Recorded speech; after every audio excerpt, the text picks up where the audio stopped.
ओम शांति। आज 26 सितंबर 2023 के बाबा के अनमोल मधुर महावाक्य सुनेंगे। आज की बाबा की मुरली है स्व उन्नति। बाबा ने आज अनेक ऐसी स्व उन्नति की बातें हम सबको बताई है, जिसको धारण करने से सहज ही स्व उन्नति हो सकती है। पहली बात बाबा ने स्व उन्नति की बताई है कि बच्चे अब ऐसा याद में रहने का पुरुषार्थ करो। इस याद के पुरुषार्थ से ही स्व की भी उन्नति होगी और दूसरों की भी उन्नति कर सकेंगे। दूसरी बात जो विशेष बाबा हमारा अटेंशन खिंचवाते हैं कि बच्चे बाह्य बातों में स्व उन्नति नहीं होती है, इसलिए आपस में जितना रूहानी बातें करेंगे उतनी स्वयं की भी उन्नति होगी, दूसरों की भी उन्नति होगी। तो इसीलिए इस बात के ऊपर हमें विशेष अटेंशन रखना है। साथ ही साथ बाबा कहे, आज बाबा ज्ञान की एक बूंद देते हैं और वह बूंद है स्वयं को आत्म समझकर बाप को याद करो। इस एक बूंद से ही तुम मुक्ति और जीवन मुक्ति को सहजता से प्राप्त कर सकते हो। तो सुनते हैं आज के बाबा के अनमोल मधुर महावाक्य। ओम शांति। मीठे बच्चे, ज्ञान की एक बूंद है, अपने को आत्मा समझो और बाप को याद करो। इसी एक बूंद से मुक्ति जीवन मुक्ति प्राप्त हो सकती है। आज की मुरली से प्रश्न है, किस पुरुषार्थ में अपना और दूसरों की उन्नति समाई हुई है? उत्तर, पहली बात, याद में रहने का पुरुषार्थ करो। इसमें ही अपनी और दूसरों की उन्नति समाई हुई है। तुम बच्चे जब याद में बैठते हो तो जैसे दूसरों को शांति का दान देते हो। इतना साइलेंस हो जाता है, तन और मन दोनों ही शांत और शांति के वाइब्रेशंस प्रकंपित होते हैं। तो बाबा कहे दूसरों को भी शांति का दान देते हो। और दूसरी बात, आपस में देह अभिमान की जिस्मानी बातें छोड़ रूहानी बातें करो तो उन्नति होती रहेगी। तुम्हें बाप का शो करना है। जितना शो करेंगे, सबको शांति और सुख का मार्ग बताएंगे, उतना इजाफा यानी इनाम मिलेगा। आज की मुरली से पहले गीत बजा है, तू प्यार का सागर है, तेरी एक बूंद के प्यासे हम। ओम शांति। ये भक्ति मार्ग में गाते आए हैं, महिमा करते आए हैं। महिमा है परम पिता परमात्मा की। जैसे भक्ति मार्ग में अनेक प्रकार के गायन होते हैं, उत्सव मनाते हैं, वह भी गायन है। कोई भी मनुष्य साधु संत आदि का गायन नहीं हो सकता। गाते हैं वह ज्ञान का सागर है। एक भी बूंद मिले तो हम यहां से चले जाएंगे। ज्ञान की एक भी बूंद मिले तो हम यहां से चले जाएंगे। कहां जाएंगे? मुक्ति व जीवन मुक्ति धाम। महिमा होती रहती है, परंतु उनकी महिमा को जानते नहीं। शिव परमात्मा की महिमा जरूर करते हैं, परंतु कोई उनको जानते नहीं। तुम जानते हो, सो भी नंबरवार पुरुषार्थ अनुसार। दो बाप का राज भी समझाया गया है। एक है लौकिक बाप, उनकी याद आने से उसको देह अभिमान कहा जाएगा। देह को याद करते तो देह अभिमान हो गया। आत्मा को देह देने वाला बाप याद आता है। आत्मा अपने रूहानी बाप को भूल जाती है। यही भूल है। यूं तो कोई भूले हुए नहीं है, परंतु कहते हैं आत्मा ही परमात्मा है, तो ये भूल हुई। यही भूल है। यह भी कहते हैं कि हम जीव आत्माएं हैं, मेरी आत्मा को तंग नहीं करो। कह देते ना, मेरी आत्मा को तंग नहीं करो। तंग तो आत्मा होती है ना। आत्मा को गर्भ जेल में सजा मिलती है तो उनको शरीर में दुख भासता है। साक्षात्कार भी स्थूल रूप का कराएंगे तब वो फील करते हैं हमको दुख मिल रहा है। बच्चों को समझाया है, पहले पहले प्रैक्टिस करो, हम आत्मा है। देह अभिमानी बनने से संबंध याद आता है, ये चाचा है, मामा है। हाँ? शरीर नहीं है तो कोई भी संबंध नहीं है, आत्मा का ही ज्ञान है। कोई को महान परमात्मा थोड़ी कहा जाता है। कोई मर जाता है तो उनकी आत्मा को बुलाया जाता है। ऐसे नहीं कहेंगे कि इनके परमात्मा को बुलाया जाता है। आत्मा सो परमात्मा हो तो ये कहना चाहिए कि इनके आत्मा को नहीं, परमात्मा को बुलाया जाता है। कोई भी हालत में उनको परमात्मा नहीं कहा जाता है। न परमात्मा जन्म मरण में आते हैं, परमात्मा जन्म मरण रहित है। आत्मा तो पुनर्जन्म लेती रहती है। यह भी समझ गए हैं कि पहले पहले आत्मा है देवी देवताओं की। 84 जन्म भी भारत में गाए जाते हैं। अब बच्चे जानते हैं, ज्ञान सागर सन्मुख बैठे हैं। पतित पावन को ही ज्ञान सागर कहेंगे। बाप को ही कहा जाता है ज्ञानेश्वर। ईश्वर में ज्ञान है सृष्टि के आदि मध्य अंत का। ईश्वर ही सृष्टि को रचते हैं, इसलिए उनको रचना का ज्ञान है। रचता कहते हैं तो जरूर रची हुई सृष्टि है। तब तो कहते हैं ना, रचता को बाप कहा जाता है। बहन भाई को रचता नहीं कहेंगे। पिता ही हमेशा रचता कहा जाता है, भाई बहन को रचता नहीं कहा जाता। रचता हमेशा बाप को ही कहा जाता है। बच्चे जानते हैं हमारे सन्मुख बाप बैठे हैं। बल विलायत में कोई बैठे होंगे, कहेंगे बाप से हम दूर है, परंतु याद तो करेंगे ना। तुमको भी याद करना है, उस बेहद के बाप को याद करना है। परंतु लौकिक संबंध को देख पारलौकिक बाप को भूल जाते हैं। इसलिए बाबा कहते हैं, उठते बैठते बाप को याद करने की प्रैक्टिस करो। मैं आत्मा इस शरीर से चलती हूं।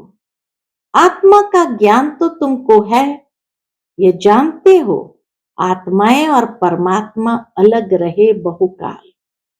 ऐसे नहीं कहा जाता है परमात्माएं और परमात्मा अलग रहे बहुकाल, नहीं, आत्मा और परमात्मा कहा जाता है। अभी बाप बच्चों के सन्मुख बैठे हैं, कहते हैं आपकी एक बूंद भी बहुत है। बच्चे बाबा को कहते हैं, बाबा आपकी एक बूंद भी बहुत है। परम पिता परमात्मा हम आत्माओं का बाप है, बस इसको ज्ञान कहा जाता है। ऐसे और कोई को भी कहने की हिम्मत नहीं आएगी कि तुम सब आत्माओं का मैं बाप हूं। ये कोई भी इंसान दुनिया में कह नहीं सकते हैं। जिसको ही ज्ञान सागर पतित पावन कहते हैं, यह कहने कोई को आएगा नहीं। बाप ही कहते हैं मैं तुम्हारा बाप हूं बरोबर। अब महाभारी लड़ाई भी सामने खड़ी है। यादव कौरव पांडव भी है। ये सारा समझाने पर मदार है। चित्र देखने से कोई समझ जाए तो मुश्किल है। खाली चित्र को देखकर कोई समझ जाए बाबा कहे तो मुश्किल है। जब तक टीचर न समझाए, स्कूल में भी टीचर समझाते हैं ना, ये इंडिया है, ये लंदन है, बिगर समझाने बुद्धि में आ न सके। अगर नक्शे में नाम पढ़े तो भी सिर्फ नाम कह सकेंगे, लेकिन कहाँ है कौन राज्य करते हैं, कुछ भी समझ नहीं सकेंगे। यहां भी हर बात समझने की होती है। आजकल तो पहले भपका चाहिए, शो देखकर ही आएंगे। अब वहां समझाने वाले बड़े अच्छे चाहिए। मेले आदि में बाबा कहे समझाने वाले बड़े अच्छे चाहिए। बच्चे ही समझाएंगे कि ये जगदम्बा है, सबकी मनोकामनाएं सिद्ध करने वाली है। झाड़ के नीचे दिखाते हैं, कामधेनु बैठी है, तो उनसे मिलने लिए भी आएंगे। जगत पिता है तो जरूर जगत की मां भी होगी, परंतु जगदम्बा इनको कहते हैं क्योंकि कलश माताओं को दिया जाता है। मुख्य जगदम्बा गाई हुई है, फिर उनकी सेना भी है। तुम बच्चे एग्जीबिशन करते हो तो उसमें समझाने के लिए बड़े अच्छे अच्छे बच्चे चाहिए। बाबा ने समझाया है, मुख्य बात है बाप के परिचय की। पहले पहले समझाओ, दो बाप है। एक है तुम्हारा लौकिक बाप, दूसरा है पारलौकिक बाप। लौकिक बाप से तो जन्म जन्मांतर हद का वर्षा लेते आए, अब बेहद का वर्षा लो। बाबा कहे अब उनको कहो बेहद का वर्षा लो। बहुत गई थोड़ी रही, थोड़ी की भी थोड़ी रही है। विकर्मों का बोझ सिर पर बहुत है, योग से ही विकर्म विनाश हो सकते हैं, मासी का घर नहीं। अर्जुन कुछ न कुछ हिसाब किताब रहा हुआ है, तब तो भोगना पड़ता है ना, कितनी मेहनत लगती है। अगर देरी से आएंगे तो कितना विकर्म विनाश कर सकेंगे। मुश्किलात है ना, यह तो तुम ढिंडोरा पिटवा दो, जो कोई फिर उल्हना न देवे। दो बाप का परिचय देते हुए बाबा कहे ढिंडोरा पिटवा दो, ताकि कोई भी फिर उल्हाना न देवे। तुम कह सकेंगे हम तो ढिंडोरा पिटवाते, अखबार में डलवाते थे। जितना हो सके निमंत्रण तो सभी को मिलना चाहिए। बेहद के बाप से बेहद का वर्षा लेने का पुरुषार्थ करो, खूब निमंत्रण पत्र बांटो। सबसे जास्ती सर्विस दिल्ली में हो सकती है। दिल्ली है सारे भारत की गद्दी, वहां सभी अखबारों के एजेंट्स रहते हैं। अखबार द्वारा भी इतला करना है। लौकिक बाप से तो जन्म जन्मांतर वर्षा लेते आए, अभी फिर पारलौकिक बाप से वर्षा लो। जिस वैकुंठ को याद करते हो उसका वर्षा बाप से आकर लो। सभी अखबारों में डालते जाओ। बाबा कहे सभी अखबारों में डालते जाओ। शिव बाबा का बर्थ प्लेस है भारत। सभी का उद्धार करने वाला एक ही बाप है, तो सबसे बड़ा तीर्थ परम पिता परमात्मा पतित पावन का हुआ ना, जहां वो आते हैं वो सबसे बड़ा तीर्थ स्थान हो गया। परंतु ये किसको भी पता नहीं।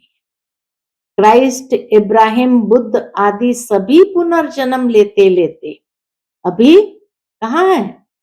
बाबा कहे अभी अपने अंतिम जन्म में है। क्रिश्चियन लोग खुद भी कहते हैं क्राइस्ट यहां ही किसी जन्म में है। क्रिश्चियन लोग भी झाड़ को मानते हैं, नहीं तो इतनी आत्माएं कहां से आती है। जरूर सेक्शन है जहां से आते हैं, हिस्ट्री फिर रिपीट जरूर होगी। ये झाड़ बड़ी अच्छी चीज है। बाबा कहे ये झाड़ बड़ी अच्छी चीज है, परंतु इनकी वैल्यू बच्चों के पास नंबरवार है। बच्चे दूसरों को समझाने के लिए प्रदर्शन आदि करते हैं। इसमें कोई आर्ट का शो नहीं करना है। आर्ट गैलरी में तो व्यर्थ के चित्र रखते हैं, समझते हैं यह आर्ट है। देवताओं की पतली कमर आदि के किस्म किस्म के चित्र बनाते हैं। वहां देवताओं की तो नेचुरल ब्यूटी रहती है। इस समय तो 5 तत्व भी तमो प्रधान है। सतयुग में 5 तत्व भी सतो प्रधान होते हैं। श्री कृष्ण गोरा और श्री कृष्ण सांवरा गाया हुआ है। वहां शरीर की मरम्मत नहीं होती। यहाँ तो कितनी मरम्मत होती रहती, कभी ऑपरेशन है, कभी कुछ हुआ, कभी कुछ हुआ। तो बाबा कहे वहां शरीर की मरम्मत नहीं होती। यहाँ तो देखो कितनी मरम्मत करनी पड़ती है। वहां तो भल बूढ़ा हो जाए तो भी दांत आदि सभी साबुत रहते हैं। वहां दांत गिरेंगे नहीं, नहीं तो दर्द होता है। तो दुख की दुनिया है ही नहीं। दांत टूट जाए तो डिसफिगर हो जाए। वहां तो एकदम फर्स्ट क्लास सोले कला संपूर्ण रहते हैं, लूले लंगड़े होते नहीं। यहां तो देखो कैसे लूले लंगड़े जन्म लेते हैं। तो तुम ऐसे परिस्तान के मालिक बन रहे हो। एक ही मुसाफिर आकर परिस्तान में ले जाते हैं। तुम मुसाफिर यहाँ पाठ बजाते बजाते पतित बन जाते हो, आत्मा काली हो जाती है। बाप तो एवर हुसैन है, उनमें कभी खाद नहीं पड़ती है। मैं तो सच्चा सोना हूं, इसलिए मुझे बुलाते हैं। बाबा कहे मैं तो सच्चा सोना हूं, इसलिए मुझे बुलाते हैं। एवर पावन को ही बुलाते हैं। क्या कहते हैं? बाबा आओ, हमको भी आप समान बनाओ। तुम एवन पावन तो नहीं बनेंगे, तुम एवर पावन तो नहीं बनेंगे, बाकी सतो प्रधान में तो सबको आना है। सतयुग में सतो प्रधानता है तो वहां सबको आना है, परंतु उनमें भी नंबरवार है। नाटक में एक्टर्स भिन्न भिन्न होते हैं। कोई हीरो हीरोइन होते हैं तो उनको पैसे भी बहुत मिलते हैं। अभी तो गवर्नमेंट सबके पैसे पकड़ती रहती है, टैक्स के रूप में पकड़ती रहती है। कहा जाता है इनकी दबी रहेगी धूल में, इनकी राजा खाए। सफली होगी वह जो खर्चे नाम धनी के, क्योंकि धनी आया हुआ है इसलिए स्वर्ग की स्थापना करने। जो बाप के मददगार बनेंगे उन्हों का ही सेफ रहेगा। तुमको तो वहां ढेर की ढेर मिल्कियत होगी, कितना सोना हीरे जवाहरत आदि होंगे, परंतु तुमको उसकी कोई भी परवाह नहीं रहती है। तुमको कोई लूटेंगे थोड़ी। हीरे सोने आदि की खानियां सब तुमको नई नई मिलेगी। पत्थरों मुआफिक हीरे पड़े होंगे। सतयुग में पत्थरों मुआफिक हीरे सब जगह पड़े होंगे, सब तुमको मिल जाना है। जैसे ईंटों के महल बनते हैं वहां सोने के महल बनाते रहेंगे। धनवान प्रजा भी सोने के महल बनाएंगी। जो पूरे दानी बनते हैं वह भी सोने के बनाते हैं। बाबा सब बातें बतलाते रहते हैं। ऐसे भी नहीं कहते तुम भूख मरो। बच्चों आदि को भी संभालना है। बैलेंस बाबा सिखाते। रचता का फर्ज है संभाल करना, दुखी नहीं करना है, भूख नहीं मरना है।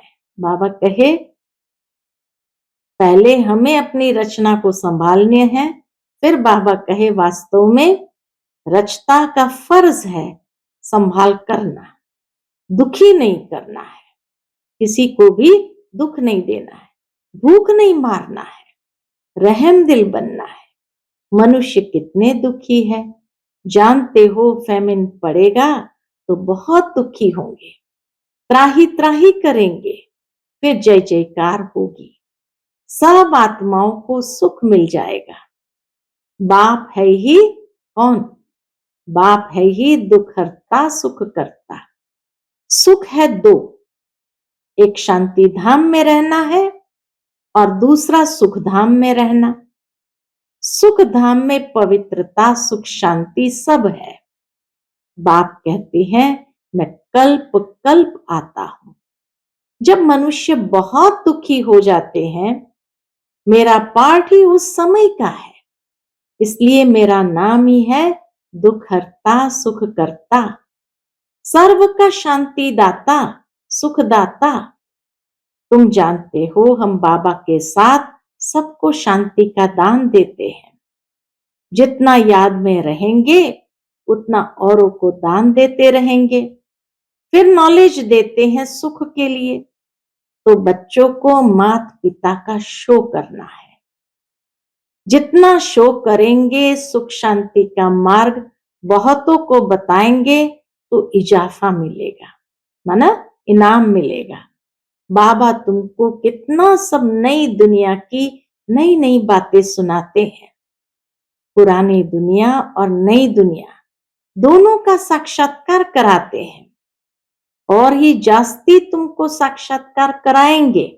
अंत में बाबा कहे और ही जास्ती तुमको साक्षात्कार कराएंगे, परंतु उनको जो बाबा के पक्के सच्चे सच्चे होंगे। किसको साक्षात्कार कराएंगे? जो बाबा के पक्के सच्चे बच्चे होंगे। सच्चे दिल पर साहब राजी होता है। तुम बहुत कुछ देखेंगे, जैसे शुरू में भी दिखाया था, फिर अंत में दिखाएंगे। कितने प्रोग्राम आते थे, साक्षात्कार कराते थे। वतन से बाबा प्रोग्राम भेजते थे, साक्षात्कार कराते थे। कितनी सजावट, ताज आदि पहनाते थे। फिर से भिन्न भिन्न प्रकार के दिखाएंगे। मेरुआ मौत, मलू का शिकार। उसी समय पार्टीशन में भी मेरुआ मौत था ना।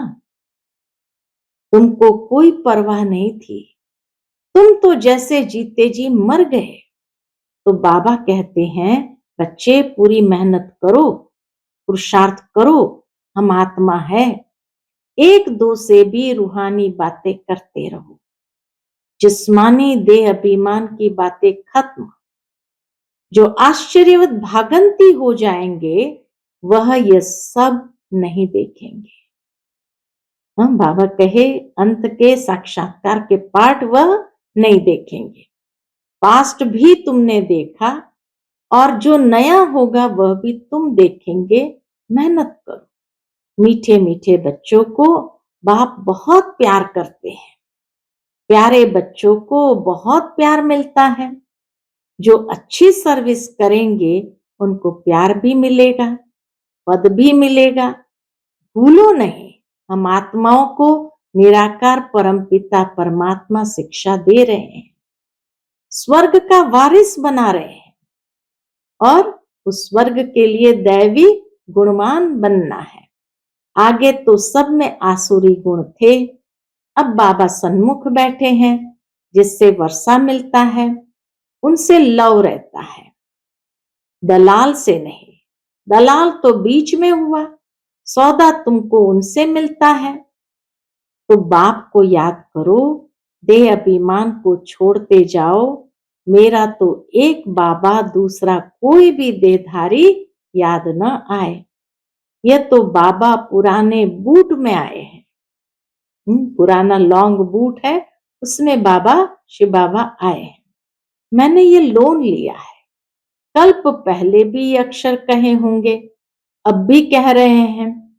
आज के ही दिन तुमको ये समझाया था, फिर समझा रहा हूं। कितनी अच्छी विशाल बुद्धि चाहिए। लक्ष्मी नारायण नंबर 1 बने हैं। जरूर अच्छी प्रारब्ध बनाई होगी। ये गॉड फादरली सेल्वेशन आर्मी है।